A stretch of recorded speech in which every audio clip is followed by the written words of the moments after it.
বিরোধী দলনেতা শুভেন্দু অধিকারী নন্দীগ্রামের শহীদদের প্রতি শ্রদ্ধা জানালেন।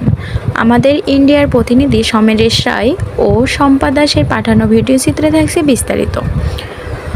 আজ 14ই মার্চ শুক্রবার পূর্ব মেদিনীপুর জেলার নন্দীগ্রামে 2007 সালে 14ই মার্চ গুলিতে যে সকল মানুষ শহীদ হয়েছিলেন তাদের বেদিতে মূল্যদান ও শ্রদ্ধা জানালেন বিরোধী দলনেতা শুভেন্দু অধিকারী, যারা ভূমি আন্দোলন করতে গিয়ে প্রাণ হারিয়েছিলেন।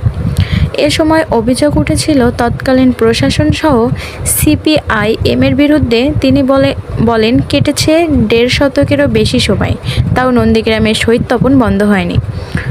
নন্দীগ্রামের অধিকারী পাড়া রাজ্যের বিরুদ্ধে দলনেতা ও নন্দীগ্রামের বিধায়ক শুভেন্দু অধিকারী, মেঘনাথ পাল, অশোক করণ, অভিজিৎ মাইতি সহ নেতৃবৃন্দরা উপস্থিত হয়ে শহীদ বেদি মালদান ও শহীদ স্মরণ করেন। এরপর তারা সোনাচূড়া শহীদ মিনারে গিয়ে শ্রদ্ধা জানান। তারা বলেন 2007 সালে 14ই মার্চ ভূমি আন্দোলন করতে গিয়ে এবং ভূমি রক্ষা করতে গিয়ে বেশ কিছু মানুষ প্রাণ হারিয়েছিলেন। আমরা আজও তাদের ভুলতে পারিনি। তাদের প্রতি শ্রদ্ধা জানাতে প্রতি বছর এই দিনটি আমরা পালন করে আসছি এবং সবাই শহীদ বেদির সামনে উপনীত হয়েছি। SMP news 24 news desk.